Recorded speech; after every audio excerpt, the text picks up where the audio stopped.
Tosubwa ku Excel TV. When the world goes silent, when the night grows heavy and answers seem far away, there's a call to faith, a call to power, a call to hope. Answer the call. Heaven is listening. The General's Call, a night set apart for miracles, where broken hearts meet God, with Pastor Pade Musoke, every Saturday night from 10 p.m. to midnight, live on Excel TV, praying for the sick, praying for those in hospital, praying for the needy, for the weary, for those who have lost hope, and for those who need to talk to their God. If you're seeking a breakthrough, if you are believing for a miracle, faith rises, power responds. This is not just a program, it is a divine appointment, a night set apart for miracles. The General's Call, every Saturday 10 p.m. to midnight, only on Excel TV. Answer the call. Uyagala kunyumonekane ku mukolo gwo kankwanjulire aba Baby Bridals tukuleetedde buli kyambalo kyonna ekyetaagisa ku mukolo gwo. Tulina gomesi z'abagole, tulina ne gomesi z'ababuuza, tulina gowns, changing dresses, party wears, emishanana, tupangisa ebibbo n'ebirala bingi. Bino byonna tubipangisa ng'ogasseko n'okuguza. Tukola makeup ne bridal hair styling. Bino byonna tubikola ku ssente ntono ddala. Tusobola n'okuwerekera ku mukolo gwo gwonna gy'olaga. Ogenda ku mbaga, graduation, kwanjula, ffe we tuli kuweereza ba Baby Bridals.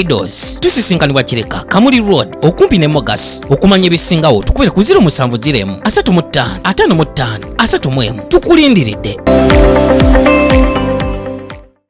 Wandyetaze essomero erisoosowaza ebitone by'abaana Dream Africa Schools lyeryo lyennyini. Twaniza buli mwana n'ekitone kye mu nteekateeka z'emisomo gyaffe egy'enjawulo nga mw'otadde n'okuyiga zi kompyuta, okubeekinga, okuzina bbale n'ebirala bingi. Okwewandiisa kugenda maaso mu matabi gaffe gonna ag'enjawulo omulimba lwa Kireka, Seeta, Mengo, Entebbe, Namasuba, Kawukulu, Makindye, Bukoto, Bulenga ne Bulamu. Tukubire ku ssimu noti 776 888 846 oba noti 758 8 noti 3 Dream Africa Schools.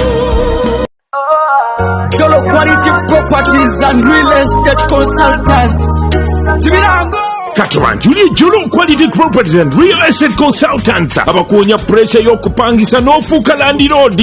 Bakafulumu Real Estate bagula n'okutunda amataka, baseveyinga amataka, bakola property management, bagobera ku byapa, bakwasaganya financial services zonna eza buli kika, basenda n'okutereza ettaka, batunda n'ebizimbisibwa, baliyiteka mu Nakifuma Estate, ekiyunga bulijjo, ekiyunga kibiribiri, Kalagi Naggalama, Kalagi Gwendinte, Kalagi Bukoosa, Kigaga Zone ekiyunga, Nkongwe Estate ekiyunga, Bukerere Estate, Kijebijo Estate. Lutitagana nnyumba eza buli kika mu bitundu byonna. Bakkiriza ne kibanja mpola wakatayo akasente akatini ne bakukkiriza n'okuzimba. Kasita mukkaanya basanga ofiisi zaabwe ekiriko shopping center ne ku main office ekiyunga kumpi ne Vision for Africa. Ubu bufune ku ssimu 0700 M6 403 oba 0788 753 278.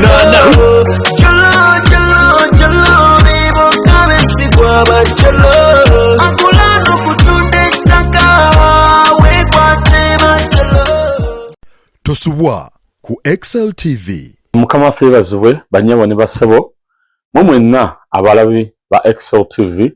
Amanya gange nze Musumba David Gobi okuva mu kanisa ya Kireka Miracle Center. Okuyita ku mpewo za Excel TV omukutu gw'abanaggwano tubatuusako program omukkiriza awamu n'omusumba we. Eyo program eno ebeerawo okuva ku nnaku olw'Emmande okutuusa ku nnaku olw'Okutaano, okuva ku ssaawa 10 okutuusa ku ssaawa 11 ez'akawungeezi. Tugenda kubaleetera abasumba ab'enjawulo abawangudde mu nsi muno, abalina bye bayiseemu, abalina obujulizi.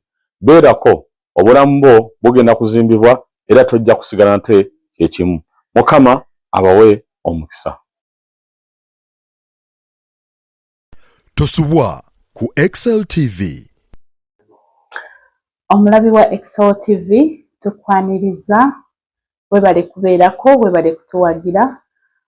Tuzza okwanjulira program Zimba Maka ebeerawo buli lwa Mande kuva ku ssaawa 5 ez'ekiro mpaka ssaawa 6 ogw'ekiro, nange omwanjuzi w'omukyala Ruth Gobi.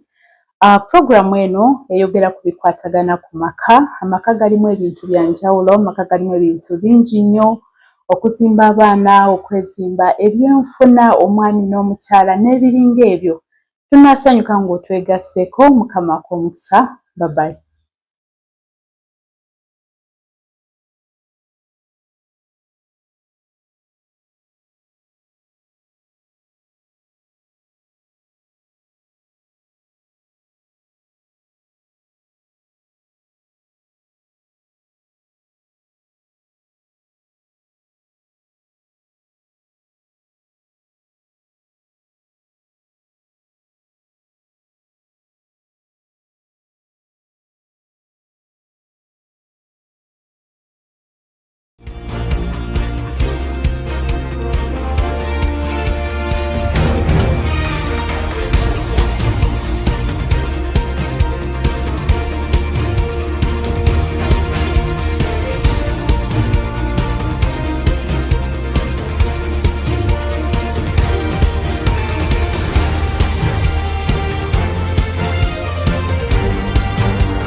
eno ke kanyumiro kafa ka volume up tutunira ku ze treat heavy metals heavy metals ngament bogedde ku lead bogedde ku mercury and I don't know why they call them the heavy metals bibadde bagezako kutunyonyola abakugu abali wano ne Bridget akuva mu Yardnet ne wamu ne Sad akuva mu ANI Climate Inclusion Network bibakugu betulina mu studios raliro before we break Sad mbadde mbuziza we want to explain waliwo bifaananyi producer abadde tulagao ku screen mwaliwa what were the photos about mwali mukolachi and so that someone can get to understand how the project has been running and why you've been doing it. So mu campaign eno tukoze nnyo n'abantu abasinga okosebwa abantu abali mu bitundu ebisinga okosebwa era bwe tubadde twogedde ku bitundu nga Katwe so bifaananyi ebyo bimu ku bye mulabyawo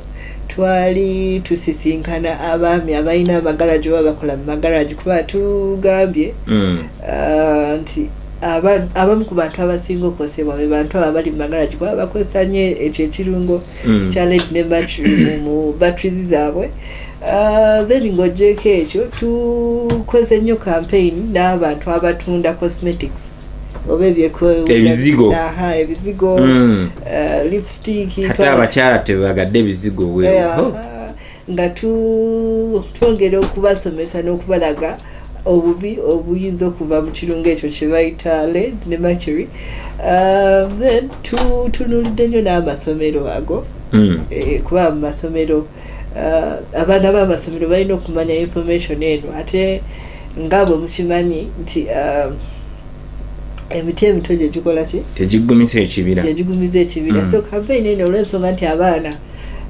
bakosebwa nnyo ate olw'ensonga nti abaana bano babeera nnyo n'abazadde baabwe in most cases ebintu bino biyinza okuba technical nnyo ng'omuzadde ali eri ewaka ayinza obutabitegeera ng'omugambye mu lulimi oluzungu oba olunasayansi naye omwana ono bw'oba omusomeseza nadda ewaka n'agamba muzadde we nti sepiki bweti tolina gikozesa lwa nsonga erimu ekirungo bweki tekiyinza okuleeta obulabe oba tolina kwokya kasasiro ng'oyo bw'omwokya ogwo muka gwe tosa guyinza okukola guyinza okuleeta obuzibu oba namugamba nti tetulina kusuulasuula kasasiro oyo naddala ebyamasanyalaze ebikozesebwa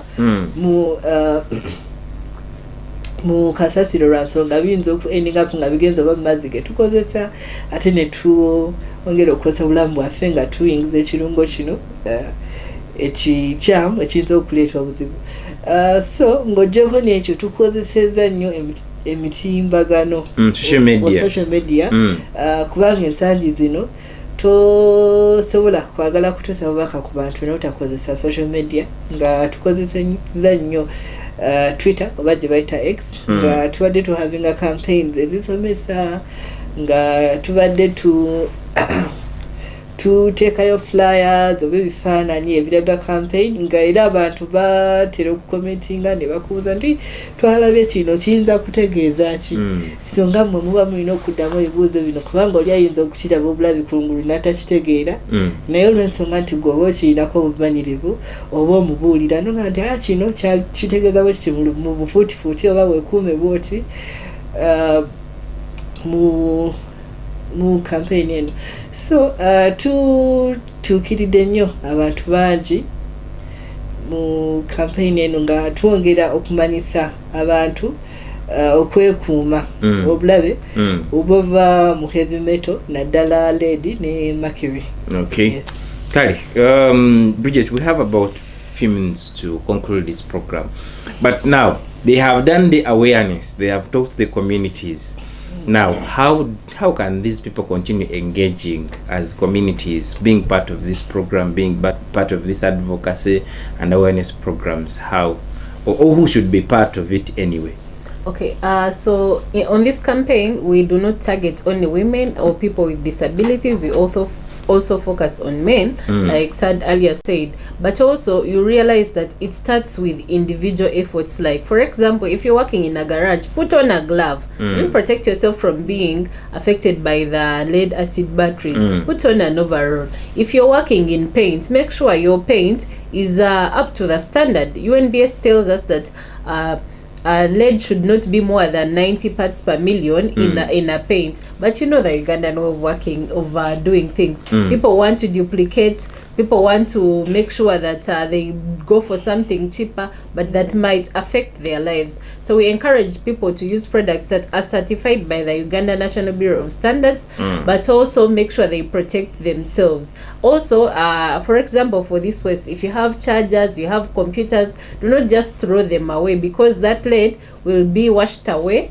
through the rain, then it will go to a drainage channel, and it will also come back to your water that you use, so you end up affecting many communities. So we encourage people to do responsible waste management, but also protect themselves. Then on the side of government, we understand there are policies that address pollution, but we have not been able to see policies that tackle heavy metal pollution as an independent, which has not happened. So with that, we believe that we can use that policy, if it is in place, or frameworks, then we can utilize them to advocate for pollution control, specifically heavy metal pollution.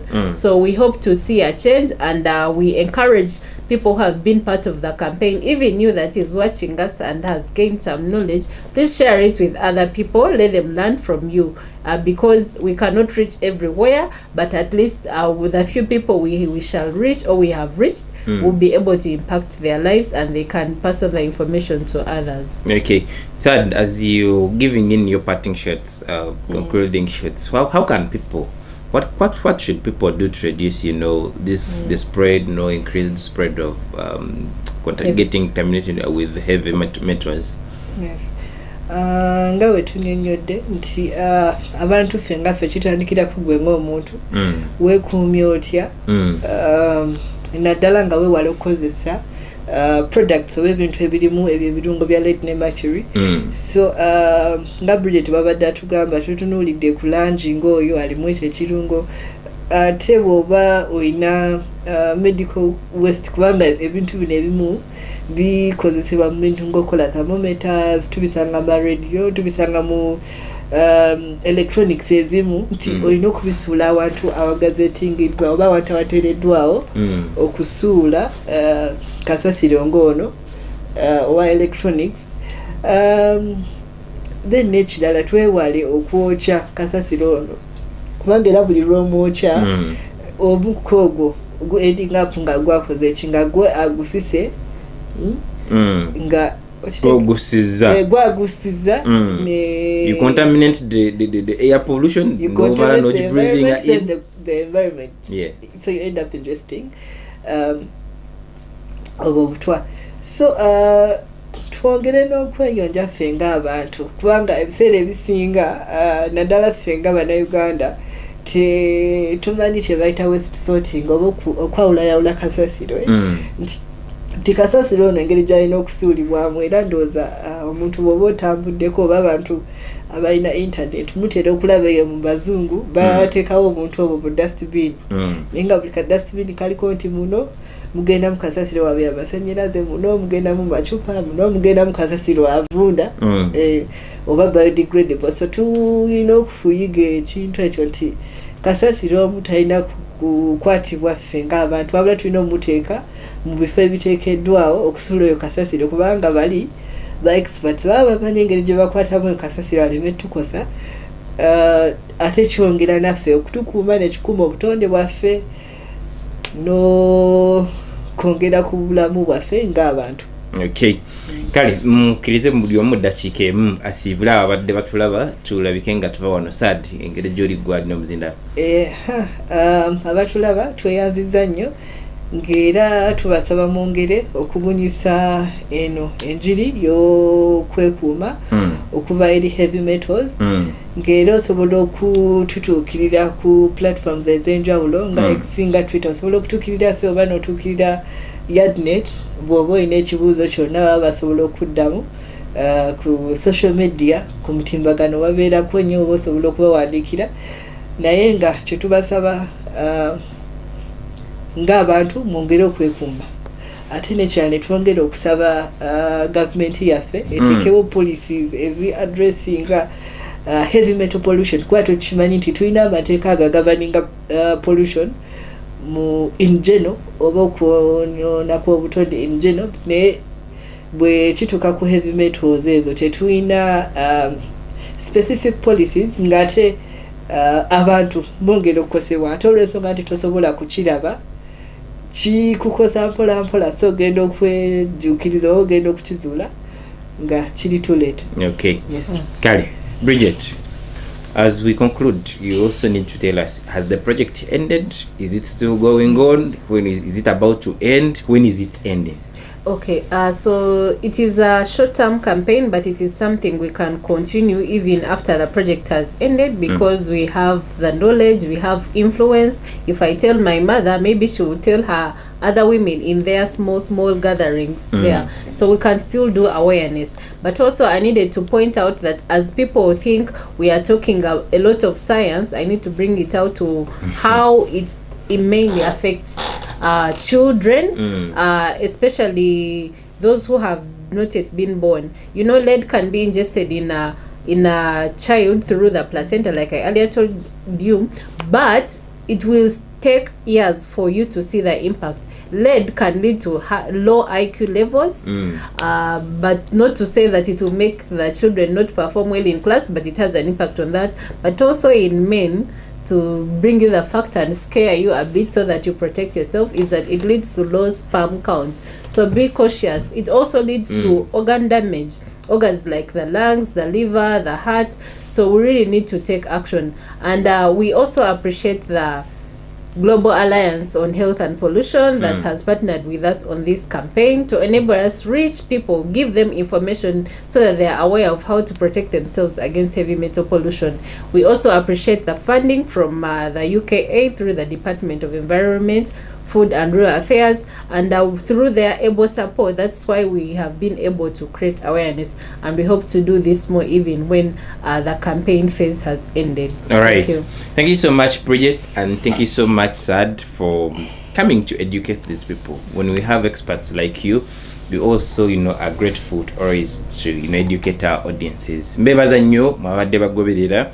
Lead and mercury, or these heavy metals, is something serious that you should take serious, especially those people in communities or in areas that are a little bit affected. Gambia garages, people in ghettos, in the communities, and that washing bays is very important for you, bakanabe, back painter, and everyone who is related to where there is heavy metal, lead and mercury. Even doctors in hospitals and other places where mercury could be, take this serious. As they said, it takes time for you to realize that it causes an impact on you, but by the time you realize, you have any cure, you have nothing to do about it.